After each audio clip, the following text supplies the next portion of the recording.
Before you scroll away, give me a few minutes of your attention. I know what you're probably thinking. Another unbelievable story. Another person claiming they saw Jesus. If someone had shown me this video just a few years ago, I would have laughed, closed it immediately, and probably told them they had been manipulated by emotion or religion. I was trained to trust evidence, test results, medical scans, and observable facts. I spent years learning how the human body works, how disease progresses, and how life slips away despite our best efforts. I believed that if something couldn't be measured, examined, or explained, it didn't deserve my belief. That's exactly who I was, until one ordinary night changed everything I thought I knew. My name is not important right now. There are still people I love who would rather this story never be told. Some relationships never recovered after I shared what happened. Some doors closed forever. Friends I trusted stopped answering my calls. Colleagues I had worked beside for years began looking at me differently. Members of my own family believed I had betrayed everything they had raised me to believe. If all I wanted was an easy life, I would have buried this experience deep inside me and never spoken about it again. But there are some moments that refuse to stay hidden because they change you so completely that remaining silent feels like living a lie.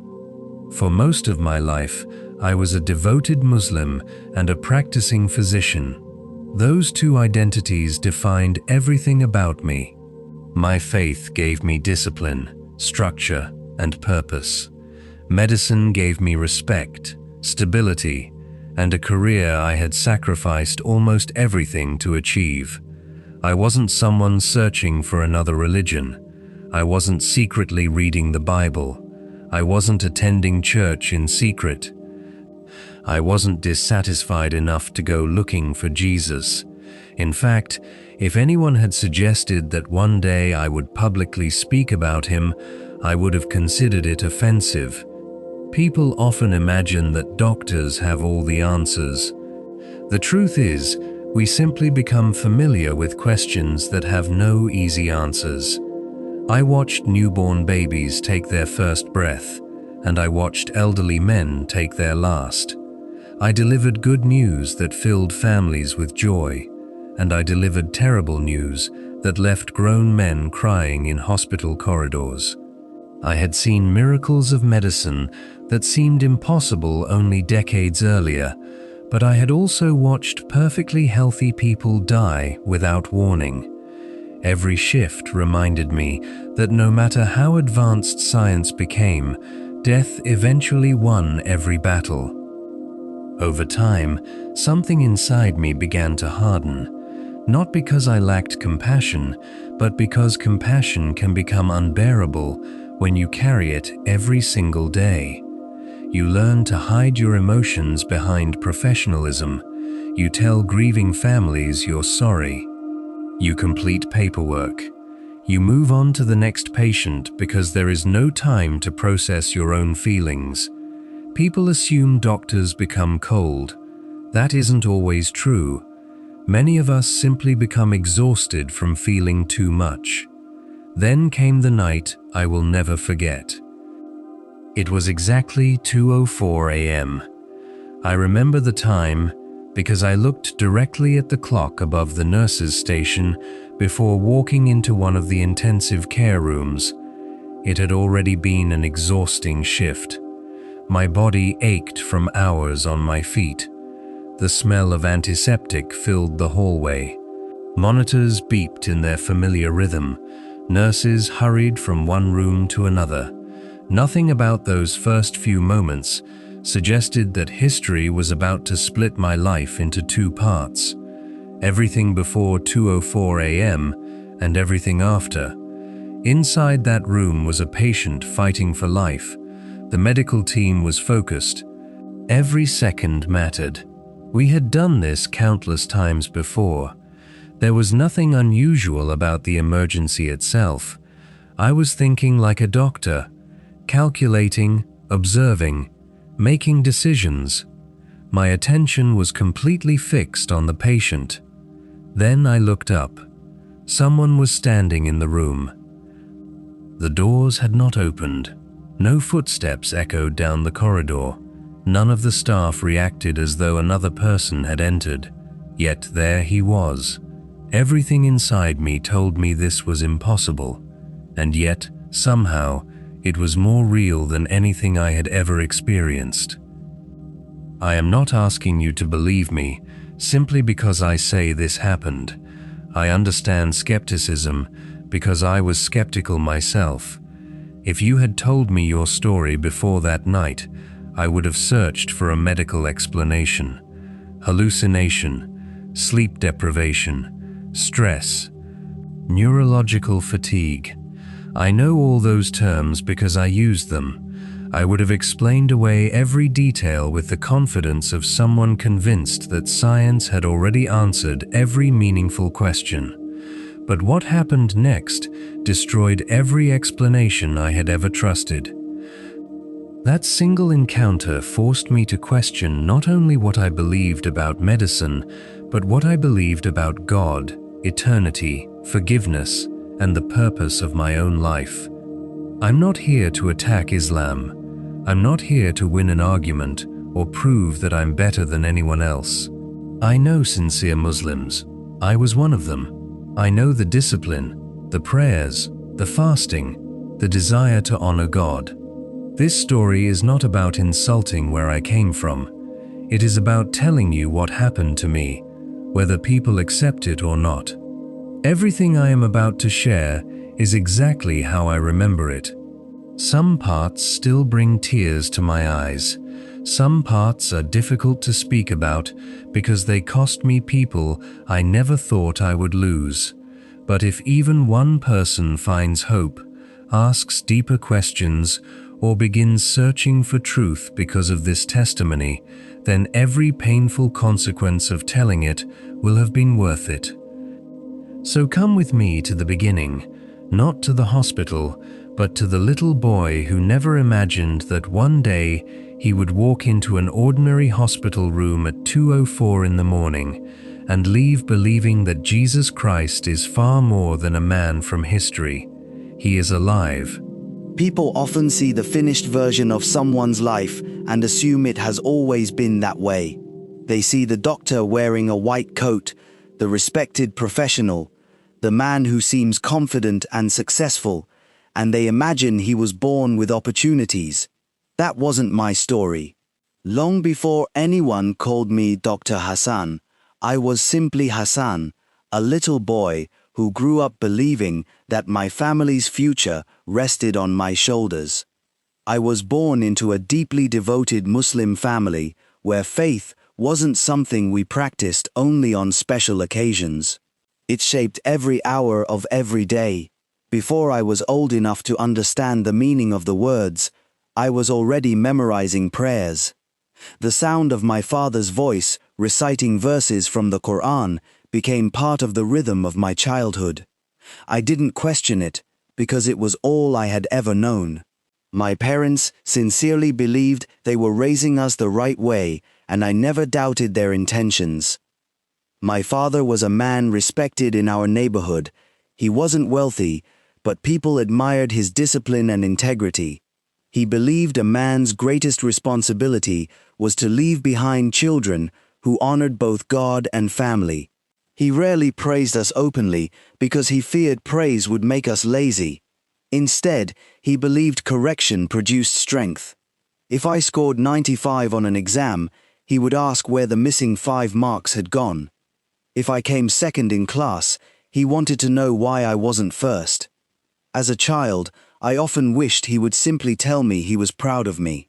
Looking back now, I realized that was his way of expressing love, even though I couldn't understand it then.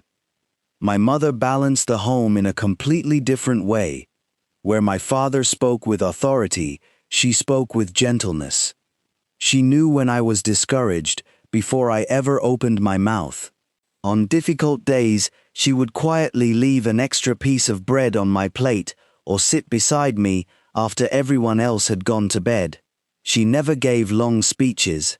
Sometimes, all she did was place her hand on my shoulder, and somehow, that was enough to make me believe tomorrow would be better. If my father taught me discipline, my mother taught me compassion. We were not poor enough to beg, but we were poor enough to constantly worry. Every month felt like a puzzle that my parents somehow managed to solve. I remember nights when the electricity disappeared because the bills couldn't be paid on time. I remember studying by the light of a kerosene lamp while mosquitoes buzzed around me. My school uniform was carefully patched whenever it tore because buying a new one simply wasn't possible. We learned early that nothing should be wasted. Food left on the table became tomorrow's breakfast. Shoes were repaired instead of replaced. Every small blessing mattered because there was no guarantee another one would come. Even as a child, I noticed things my parents thought we couldn't see. I heard whispered conversations late at night after they believed we were asleep. They spoke about unpaid debts, rising food prices, school fees, and the fear that one unexpected emergency could destroy everything they had built. Those conversations planted something inside me. I decided that one day I would become successful enough that my parents would never have to worry about money again. School became my escape. While other children counted the minutes until classes ended, I stayed behind, asking teachers extra questions. Books became my closest companions. Every page I read felt like another step away from poverty. I convinced myself that if I studied harder than everyone else, life would eventually reward me. Failure wasn't an option because it didn't affect only me, it affected my entire family. Around that time, our family experienced a tragedy that none of us were prepared for. My younger brother became seriously ill. At first, everyone believed it was something minor, but his condition worsened faster than anyone expected. I still remember sitting outside a hospital room, watching adults whisper in worried voices while pretending everything would be fine. They smiled whenever they looked at us children, but fear was written all over their faces. He didn't survive. I was too young to fully understand death, but I understood absence. I understood what it felt like when laughter disappeared from a house. I understood why my mother's eyes stayed swollen for weeks, even when she insisted she was fine. My father became quieter than I had ever seen him. He buried his grief beneath responsibility, but grief has a way of leaking through even the strongest people. Something changed in our home after that day. We continued living together, eating together, praying together, but joy no longer came as easily as it once had. That loss awakened questions I didn't know how to ask. Why do innocent children die? Why can one family pray so sincerely and still lose someone they love? Why does suffering seem so unfair? Whenever those thoughts entered my mind, I pushed them away. I believed questioning too much could be a sign of weak faith, so I buried my doubts beneath even harder work. As I grew older, our family looked peaceful from the outside, but like many families, we carried silent battles behind closed doors. There were disagreements about money, misunderstandings between relatives, expectations that felt impossible to meet, and emotional wounds no one knew how to talk about. We smiled in public because that's what respectable families did. We protected our reputation even when our hearts were hurting. Those experiences shaped me into someone who believed emotions were distractions. If life became painful, I studied. If I felt lonely, I studied. If I became anxious about the future, I studied even harder. Achievement became my way of coping with everything I didn't know how to express. When I was accepted into medical school, it felt as though my entire family had received the admission letter with me. Neighbors congratulated my parents before they congratulated me. My father walked with a different confidence, and for the first time in my life, I caught him smiling when people called me the future doctor. That smile became one of my greatest motivations. Medical school, however, was nothing like I had imagined. The excitement disappeared quickly, replaced by relentless pressure. Every day brought another mountain of information to memorize. My classmates were brilliant, hard-working, and just as determined as I was. Sleep became a luxury. Coffee replaced proper meals. There were weeks when I barely remembered what day it was, because every hour was consumed by lectures, textbooks, anatomy labs, and clinical rotations. There were moments I wanted to quit. I remember staring at enormous medical textbooks, wondering if I was intelligent enough to finish what I had started. More than once, I sat alone after exams, convinced I had failed. But every time I considered giving up, I pictured my parents sitting in that small house, believing I would change our future. That image carried me through exhaustion more than ambition ever could. During those years, I met a young woman named Aisha. She was kind, intelligent, and unlike anyone I had ever known. She had a way of making difficult days feel lighter simply by listening. We spent countless hours talking about our dreams, our families, and the lives we hope to build someday. For the first time, I allowed myself to imagine a future that included more than academic success. But medicine demanded everything. As my responsibilities increased, my free time disappeared. Amidst birthdays, family gatherings, and moments that could never be repeated, eventually I made a painful decision. I convinced myself that love could wait, but opportunity could not. I chose my career, believing I was making the responsible choice. At the time, it felt logical. Years later, I would wonder how many precious moments ambition had quietly stolen from me. After graduating, I earned a position at one of the busiest hospitals in the region. I was among the youngest physicians on staff, and I wore that achievement with pride. The little boy who had studied under a kerosene lamp now walked hospital corridors, wearing a white coat with Dr. Hasan stitched across the chest. My parents couldn't stop smiling whenever they introduced me to relatives. For them, every sacrifice had finally been worth it. Yet behind that success, another transformation was taking place. Day after day, I watched life begin and end within the same building. One room celebrated the birth of a healthy baby, while another prepared a family to say goodbye forever. I treated patients with every skill I possessed, but no amount of knowledge could guarantee tomorrow. Some people recovered against all expectations. Others died, despite receiving the very best care. The more patients I lost, the more I realized that medicine could explain how many people died, but it could not fully answer why life felt so fragile, or what, if anything, waited beyond our final breath. I never admitted those thoughts to anyone. Instead, I buried them beneath confidence, convinced that if I learned enough, worked hard enough, and trusted science completely, every unanswered question would eventually find an answer. I had no idea that the greatest question of my life was already waiting for me in a hospital corridor during an ordinary night shift, when everything I believed would be challenged forever. By the time I turned 33, I had achieved almost everything I had dreamed about as a child. I had the career my parents had prayed for, the respect of my colleagues, and a reputation for staying calm under pressure. Patients trusted me, junior doctors looked up to me. My father no longer worried about paying bills, and my mother often reminded me that seeing me in a white coat was an answer to years of prayer. From the outside, my life looked complete. But I've learned something about appearances. Hospitals are filled with people who look fine until you read their test results.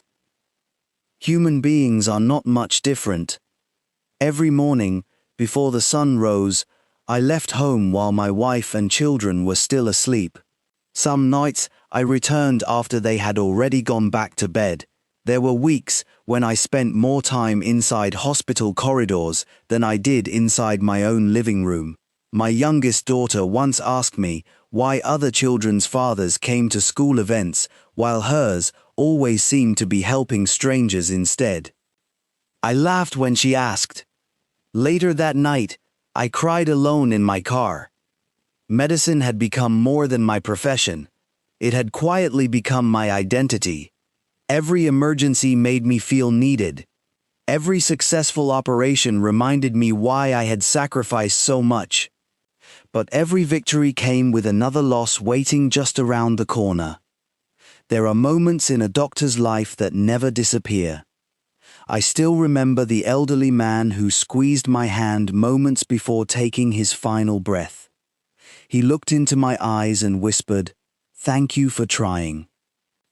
I remember a young mother who kept asking whether she would live long enough to watch her son start primary school. I wanted to tell her yes. Every instinct in me wanted to give her hope. But her scans told a different story. I remember children asking why their father wasn't waking up. I remember watching husbands collapse onto hospital floors after hearing news that would change the rest of their lives. People imagine doctors become immune to suffering because we see it every day. That isn't true. We simply become experts at hiding what it does to us. There were days when I walked into the staff restroom, locked the door, splashed cold water across my face, stared into the mirror, and wondered why I felt so empty. Then, I would straighten my coat, force a smile, and walk back into the ward as though nothing was wrong. No one teaches you how to carry hundreds of tragedies without allowing them to settle inside your own heart. Slowly, without realizing it, I was breaking. I stopped sleeping properly. Even on my nights off, my mind refused to rest. Every time I closed my eyes, I replayed conversations with grieving families. I remembered faces I couldn't save. I questioned decisions I had already made.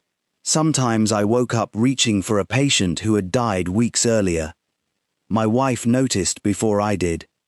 "Hasan," she said one evening as we sat quietly after dinner, "you're here, but you're not really here anymore." I smiled and blamed the workload. She wasn't convinced.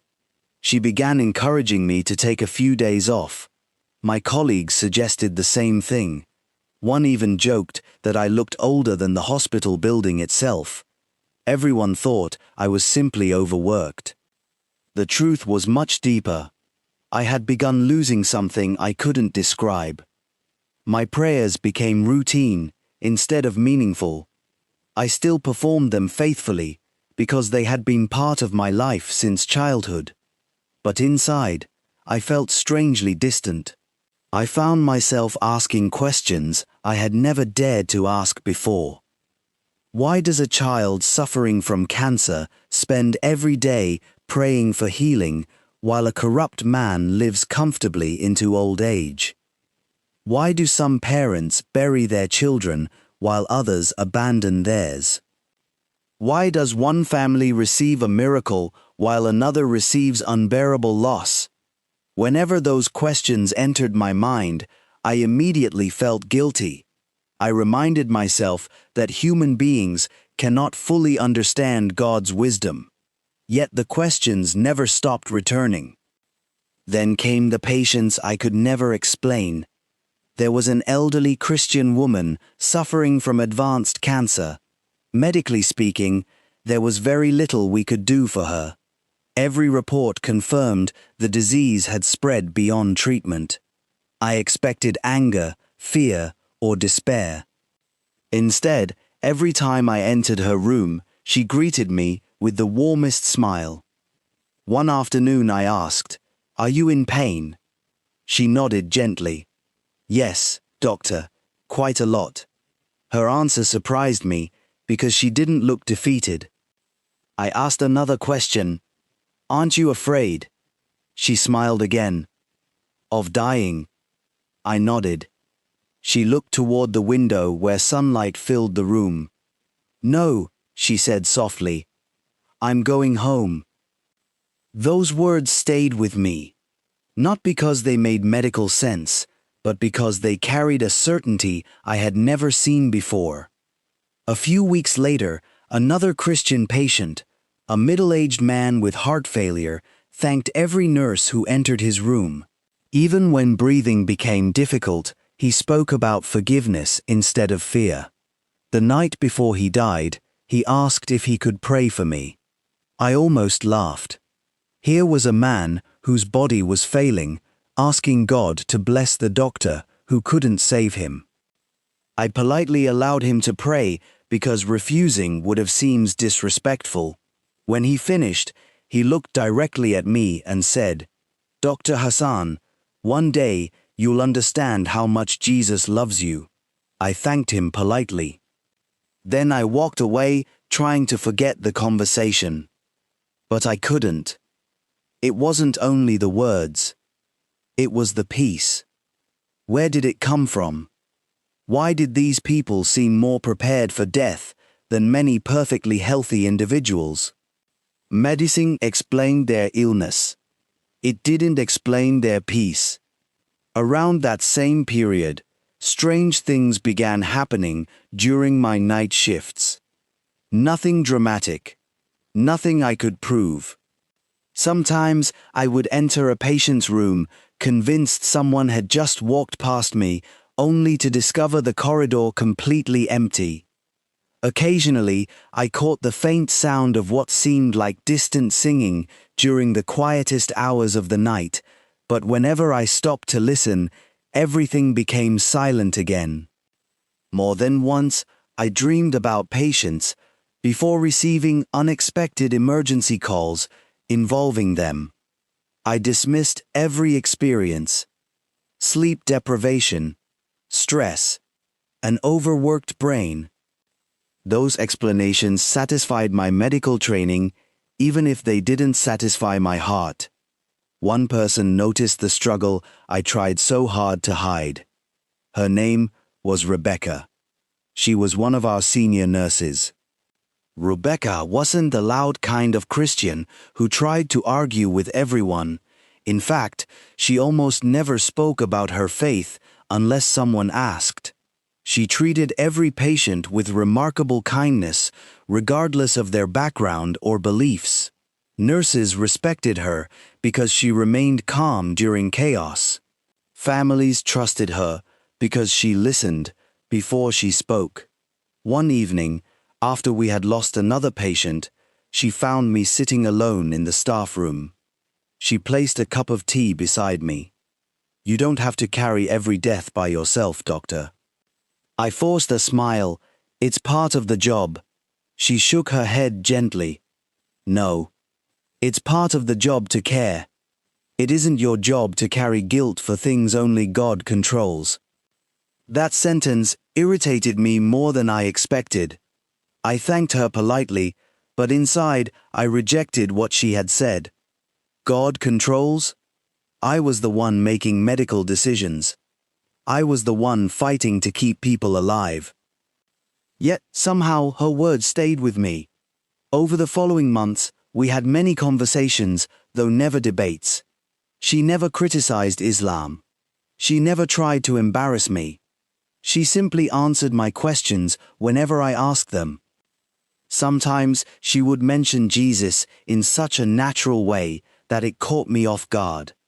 Not as merely a prophet, not merely as a historical figure, but as someone she genuinely knew. I found that impossible to understand. One afternoon I asked her, "Why are Christians always talking about having a relationship with Jesus? He's not physically here." She smiled. "Neither is the wind." I frowned. "You can't see it either." "But you know it's real because you experience it." I didn't answer. Part of me wanted to dismiss everything she believed. Another part couldn't ignore the consistency between her words and the peace she carried every single day. For the first time in my life, I found myself quietly reading small portions of the Bible, not because I wanted to become a Christian, but because I wanted to understand why so many of my patients spoke about Jesus with such confidence. I told no one, not my wife, not my parents, not my colleagues. I convinced myself it was merely academic curiosity, nothing more. Then came the night that ended every illusion of control I had ever possessed. It had already been a brutally exhausting shift. The emergency department was overflowing. Ambulances kept arriving. Every member of staff was moving from one crisis to another without stopping to breathe. I had just finished reviewing another patient's condition when my pager sounded. An emergency in the intensive care unit. The message was brief. Critical patient. Immediate assistance required. Without thinking, I grabbed the patient's chart and hurried toward the ICU. The fluorescent lights reflected off the polished floor as nurses rushed past me. Monitors echoed through the corridor. Everything felt completely ordinary. I glanced at the digital clock mounted above the entrance. 2:04 a.m. I pushed open the ICU door, expecting another difficult medical battle. I had no idea I was about to step into the moment that would completely rewrite the story of my life. The doors to the ICU swung open, and instinct immediately took over. One glance at the monitors told me we were losing the patient. Nurses were calling out vital signs. Someone was preparing medication. Another doctor was giving rapid instructions. The room was filled with urgency, the kind of urgency that leaves no room for hesitation. Every second matters in moments like that. Every decision can become the difference between life and death. I stepped beside the bed and began issuing instructions almost automatically. Years of training had conditioned me to think quickly even when my heart was racing. My eyes moved from the monitor to the patient, from the patient's breathing to the medication tray. Nothing about those first few moments suggested that this case would be any different from the hundreds I had already handled.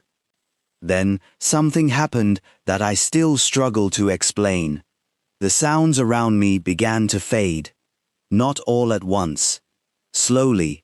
The monitor was still beeping, but it sounded as though it was moving farther and farther away.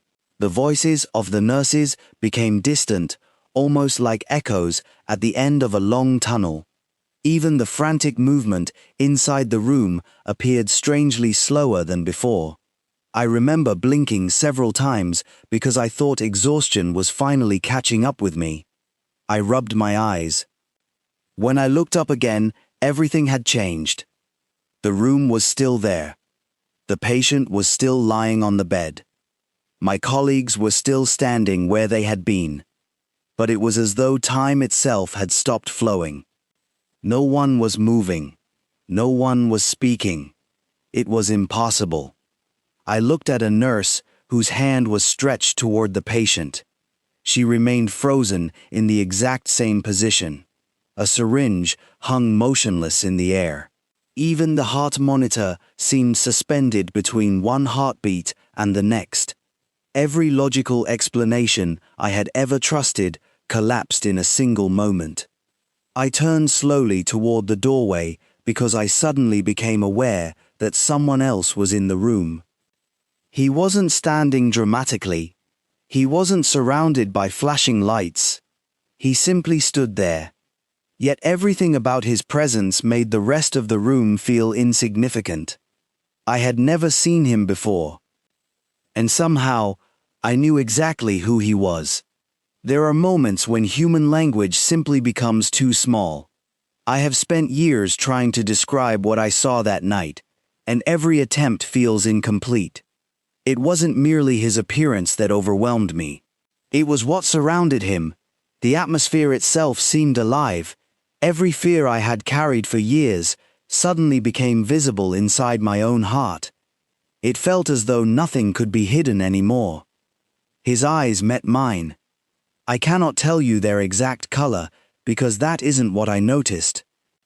What I noticed was that he looked at me with complete knowledge.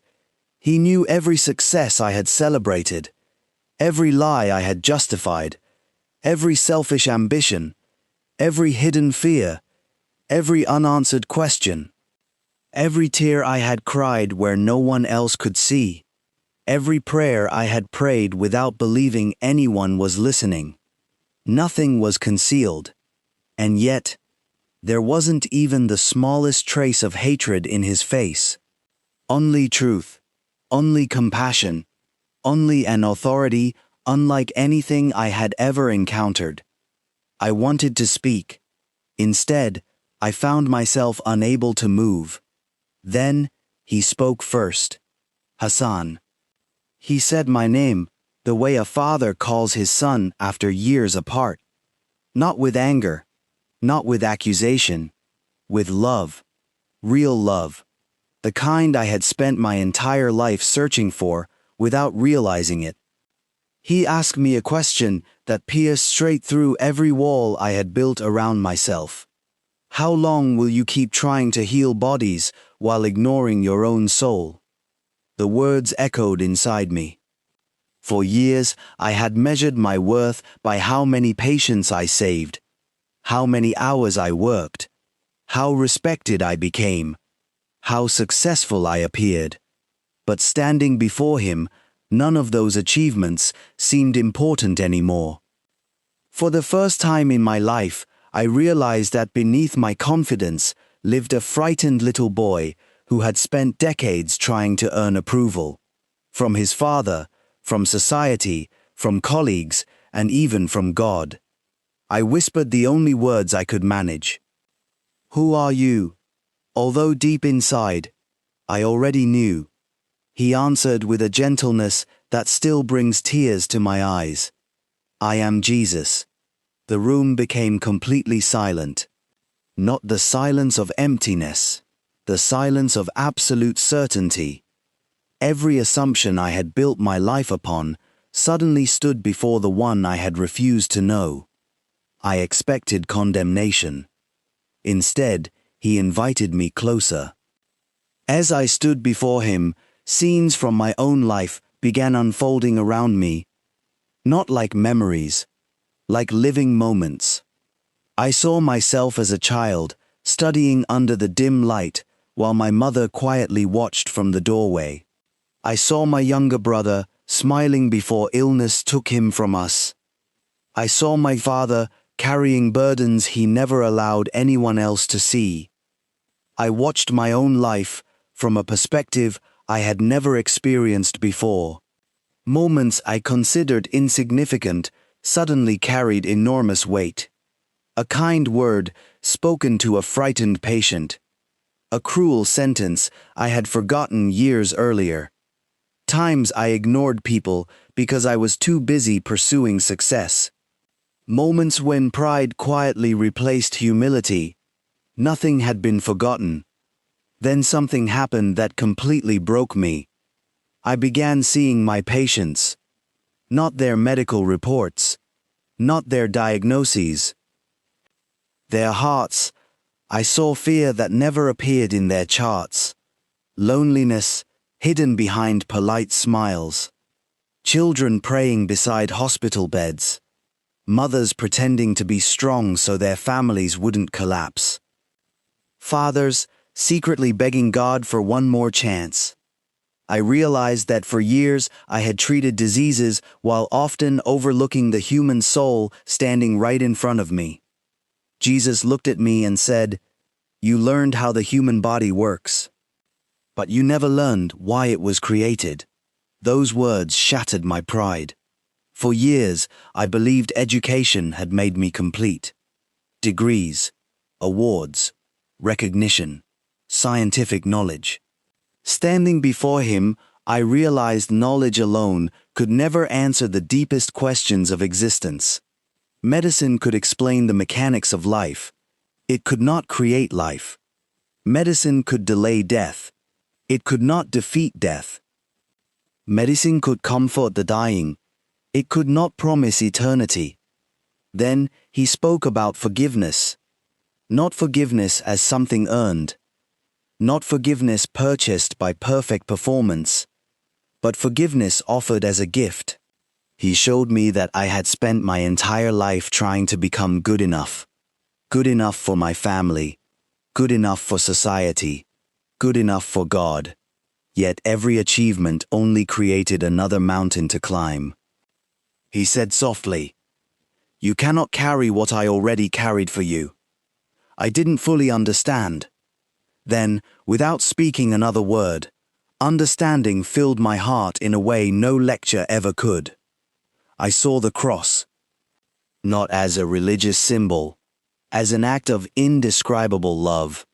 I understood that grace was never something human beings could manufacture. It was something God freely offered. For the first time in my life, salvation stopped being an idea. It became a person standing directly in front of me. Tears began pouring down my face. I wasn't crying because I was frightened. I was crying because I realized how deeply loved I had been without ever recognizing it. Years of pride collapsed. Years of certainty disappeared. Years of hidden exhaustion finally surfaced. I fell to my knees. "I don't deserve this," I whispered. Jesus stepped closer. "No one earns my love, Hasan. That is why it is called grace." Those words reached places inside me that nothing else ever had. Every burden I had carried, every failure, every regret, every question, none of them were hidden from him. Yet none of them prevented him from loving me. Then he showed me something that forever changed how I viewed eternity. For a brief moment, I became aware that this life, the life we spend chasing promotions, possessions, applause, and recognition, is astonishingly short. It appeared like a single page compared to an endless library. Everything I had sacrificed my peace to obtain suddenly seemed temporary. The only things that remained carried eternal value: faith, love, mercy, truth, the condition of the human heart. Then his expression became deeply serious. "There are many who know about me, but far fewer truly know me." Those words still echo inside me today, because I realized that knowing facts about God is not the same as walking with Him. Religious knowledge cannot replace genuine relationship. Suddenly, the light surrounding him became brighter, not painful, beautiful beyond description. I wanted the moment to last forever. I wanted to ask 1,000 more questions. I wanted to remain there. Instead, he simply looked at me one last time. "Hasan, go back. Tell them what you have seen. They will not all believe you. Some will reject you. Some will hate you. But some are praying for the truth, and they will hear my voice through your testimony." Then, he was gone. The light disappeared. Sound rushed back into the room all at once. The monitor screamed.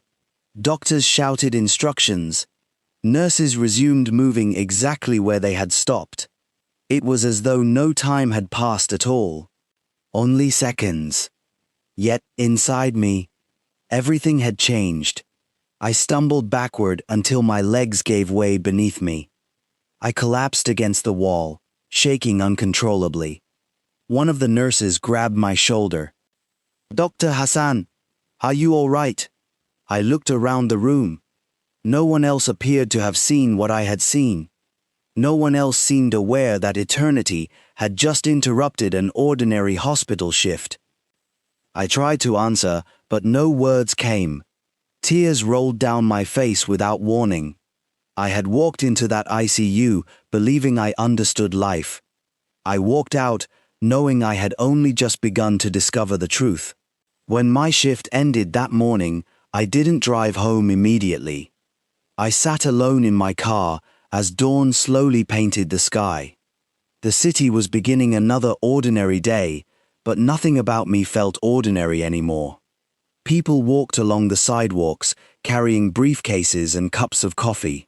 Shops were opening. Traffic was building. Life continued as if nothing had happened.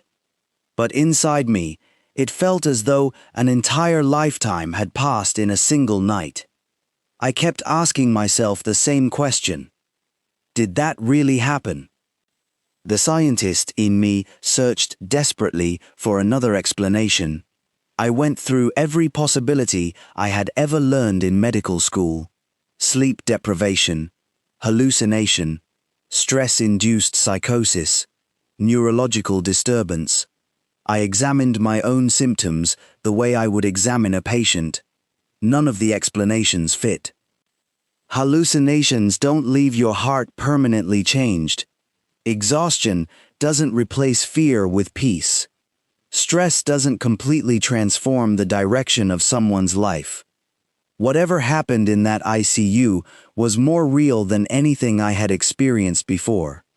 For nearly 2 weeks, I told no one. Not because I was ashamed, because I was afraid. Afraid that people would think I had lost my mind.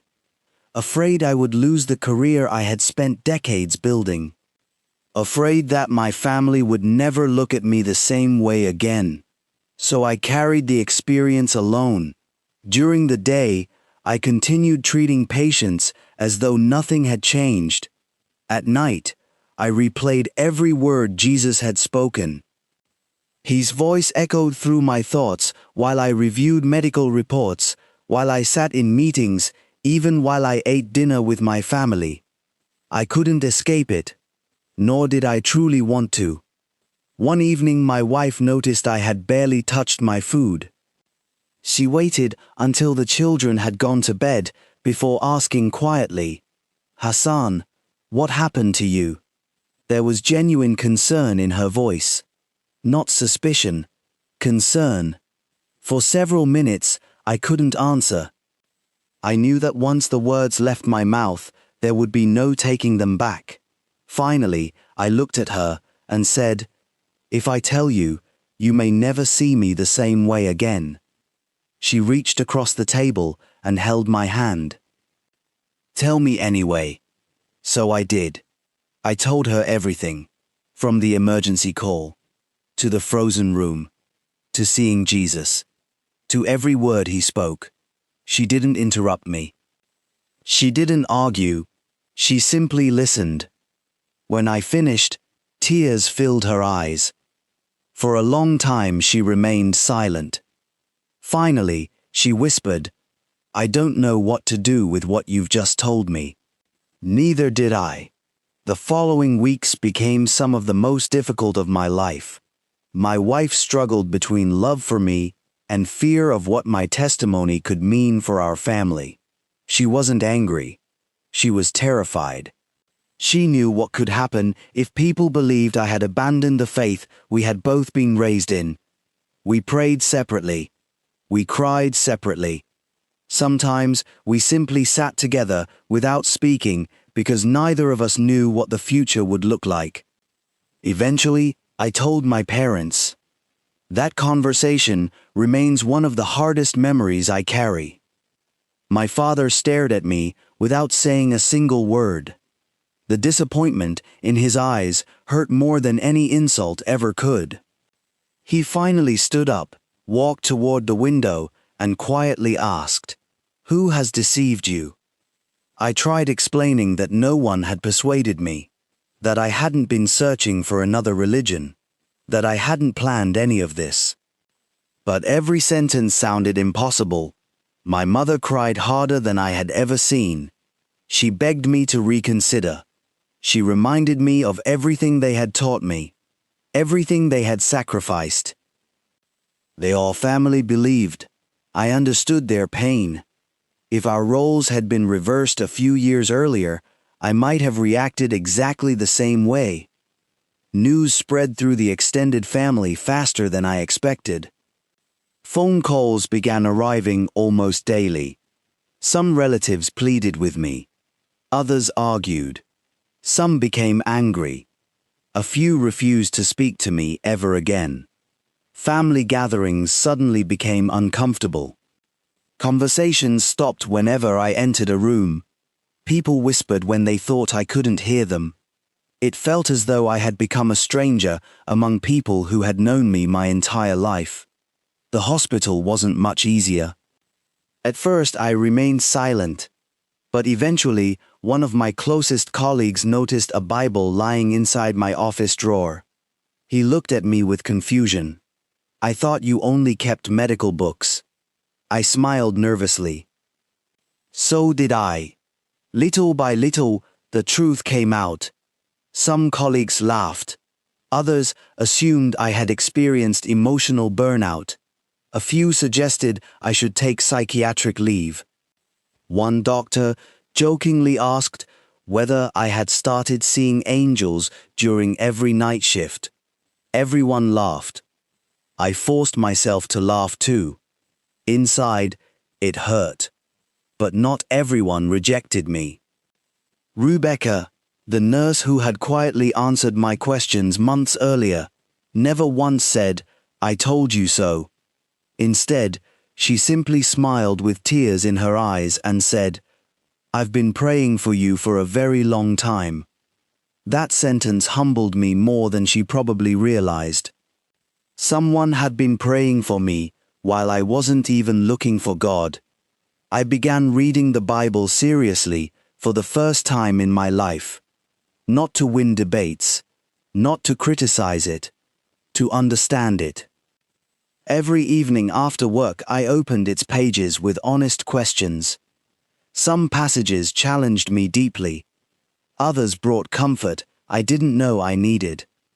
For the first time, I wasn't reading as someone trying to defend a position. I was reading as someone genuinely searching for truth. One verse after another seemed to answer questions I had quietly carried since childhood. Questions about grace. Questions about forgiveness. Questions about certainty. Questions about eternal life. The more I read, the more I realized that Jesus wasn't merely inviting people into another religion. He was inviting them into reconciliation with God. That realization changed everything. People often ask whether becoming a follower of Jesus made life easier. In many ways, it became much harder. I lost friendships that had existed for years. Some professional relationships never recovered. Certain invitations stopped arriving. People questioned my character, my motives, even my sanity. But despite everything I lost, I gained something I had searched for my entire life: peace. Real peace. Not the temporary peace that depends on circumstances. A peace that remained even when everything around me seemed uncertain. For the first time, I no longer felt the crushing pressure to earn God's acceptance through my own performance. I discovered the freedom of knowing that I was loved before I achieved anything. That truth transformed the way I viewed other people. I stopped seeing patients merely as medical cases. Instead, I began noticing the fears behind their questions. The loneliness hidden inside confident smiles. The desperate need many people carried simply to know someone cared. I still prescribed medication. I still ordered scans. I still practiced medicine with the same commitment to excellence. But I also learned something medicine alone could never teach. Sometimes the greatest healing begins when another human being simply listens with compassion. I became slower to judge, quicker to forgive, more willing to sit beside families after delivering heartbreaking news instead of rushing to the next task. I discovered that kindness often reaches places medicine cannot. As time passed, my relationship with my parents slowly began to heal. Not because we suddenly agreed on everything, but because love refused to disappear. There were painful conversations, long silences, misunderstandings.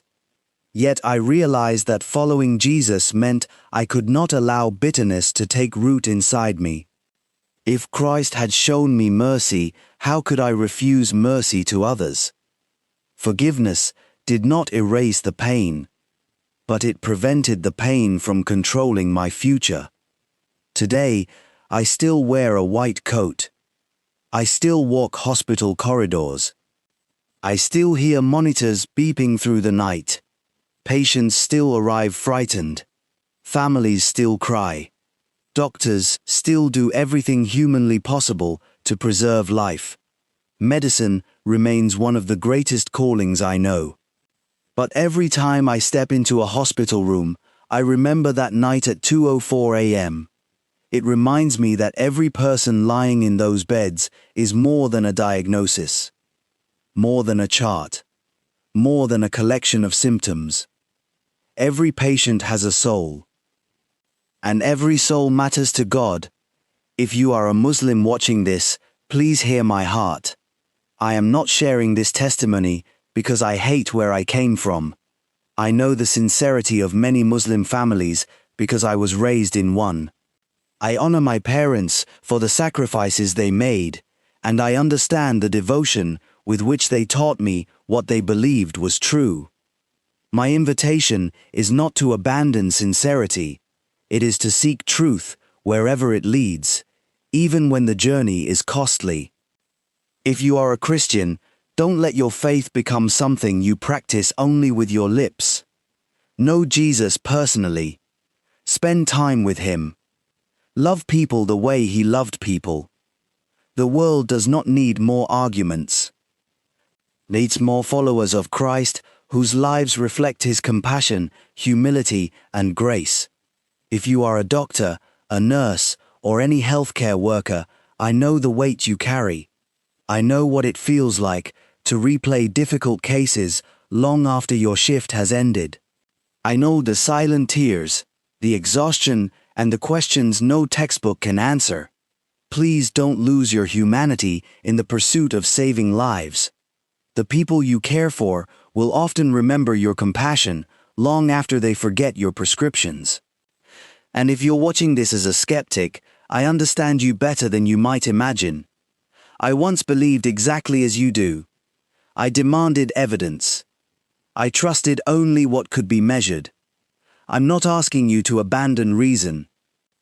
I'm simply asking you to remain open to the possibility that reality is greater than what science alone can measure. Science is a remarkable gift. It helps us understand the world, but it cannot answer every question the human heart asks. As my story comes to an end, there is one final thing I want to leave with you. Life is far more fragile than we imagine. Every day in the hospital reminded me that no one knows how many tomorrows they have left. We make plans. We postpone important conversations. We assume there will always be another opportunity. Sometimes there isn't. If my story has stirred something inside your heart, don't ignore it. Ask honest questions. Read the scriptures for yourself. Seek God sincerely. Don't let pride, fear, or public opinion decide the direction of your soul. The encounter I experienced at 2:04 a.m.